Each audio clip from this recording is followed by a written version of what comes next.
President of the United States because I think the next president has to make sure that we remain on offense against terrorism, that we don't go on a retreat, that we don't take a step backwards, that we understand that in order to be safe against terrorists, we have to remain vigilant and we have to remain proactive. And there's no one in this race, Republican or Democrat, who has had more experience dealing with terrorism than I have. I've been dealing with it since the 1970s in the Justice Department, the 1980s as the United States Attorney, the 1990s as Mayor of New York City. Remember, the first attack by the terrorists did not occur in September of 2001. The first attack here in America happened in 1993. That's the year before I was mayor of New York City. So I was dealing with that threat every single year, every single day that I was the mayor. We built the largest Office of Emergency Management in the country. We did exercises, we did drills, and we had to deal with an emergency a week or emergency a month. And I would make sure if I was President of the United States that we remained on offense and that we were protected every single place in this country. I also would make sure that we reverse this attitude in Washington. Can you imagine what they're doing in Washington? They are doing something I've never heard of in the history of war or in the history of countries. We're declaring retreat, and we're printing out and giving to our enemies a schedule of our retreat. Could anything be less sensible? No. So we need to be on offense. We need to understand that we have to stand up to terrorism. And we need a mayor that someone who's had experience being a mayor, someone who's had experience in executive office, that understands that we need security in this country.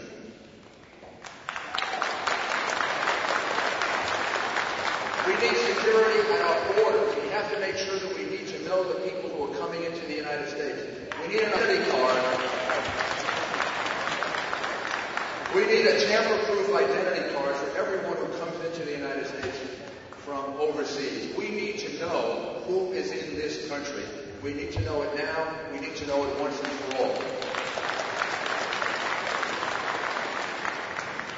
And however we do it, we're going to need a fence. We're going to need a technological fence. We're going to need more border patrol. We're going to have to make sure that no one gets amnesty. And we have to make sure that however we work out what happens to immigrants, illegal or otherwise in this country, everyone who becomes a citizen of this country has to be able to read English, write English, understand English.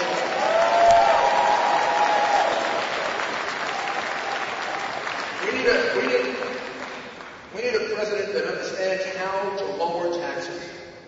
There's no one running for president on either side, Republican or Democrat, that is more of a fiscal conservative than I am.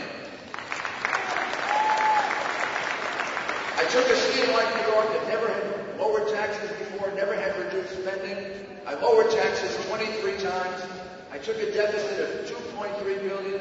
I built it into a surplus of multi-billions of dollars, and I lowered taxes by $9 billion. I would do the same thing as President of the United States. It's time that we lowered the capital gains tax. It's time that we gave the death penalty to the death tax.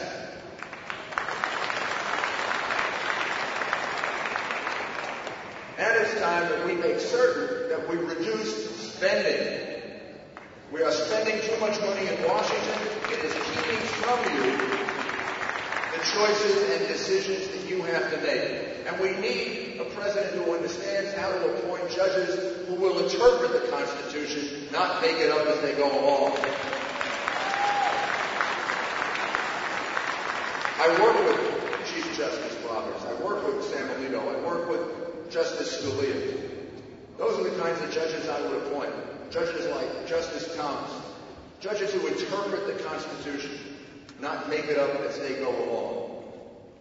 And it's very, very important to protect our rights, because the Constitution is a very delicate balance.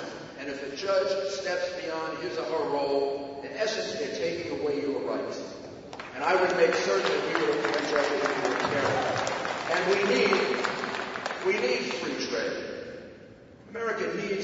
trade. We need to be a country that does business with the world. You need companies like BMW and others who invest here in South Carolina and give you more jobs. But at the same time, we have to make sure that it's fair trade.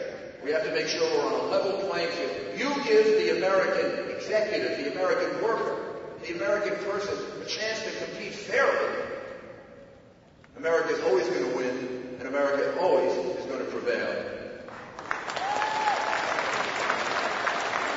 And we need to be a growth economy.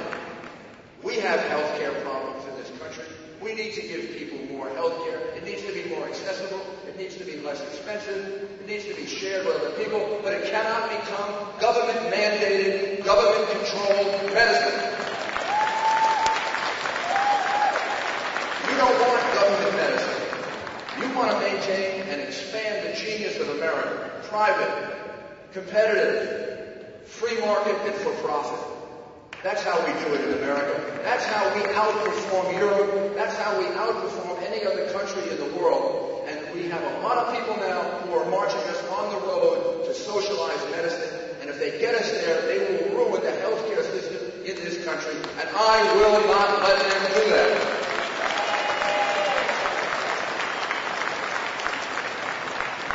So we've got a lot of things to fight for over the next year and a half. We're going to have to fight to stop the Democrats from putting us on defense against terrorism. There's no one who understands better how to keep us on offense than I do. I did it as mayor of New York City. I did it as a United States attorney. I fought crime. I fought violence. I brought it down by 67% in New York City. And I took a government that needed to restrain spending and lower taxes. And believe me, if you can lower taxes in New York and you can restrain spending in New York, Washington's a breeze.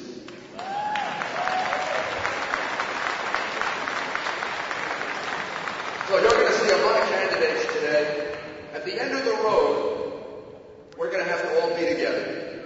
My hero is Ronald Reagan. I worked for President Reagan. I've read everything just about him. I copied the way he was as president. That's what I tried to copy as mayor of New York City. I tried to do in New York City what he did for the United States. And I remember Ronald Reagan's expression.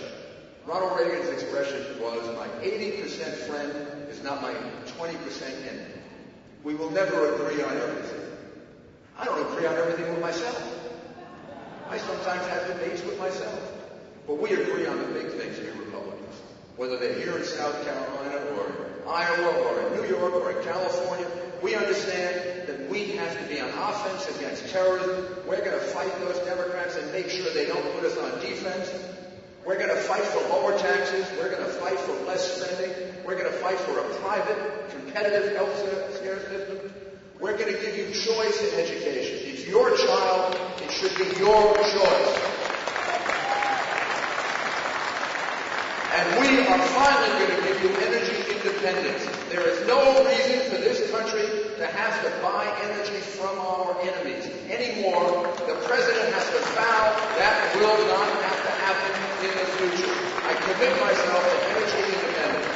And I commit myself to being back here campaigning in South Carolina, and with your help, winning the South Carolina primary, winning the Republican nomination, and leading our party to victory in 2008. Thank you very much.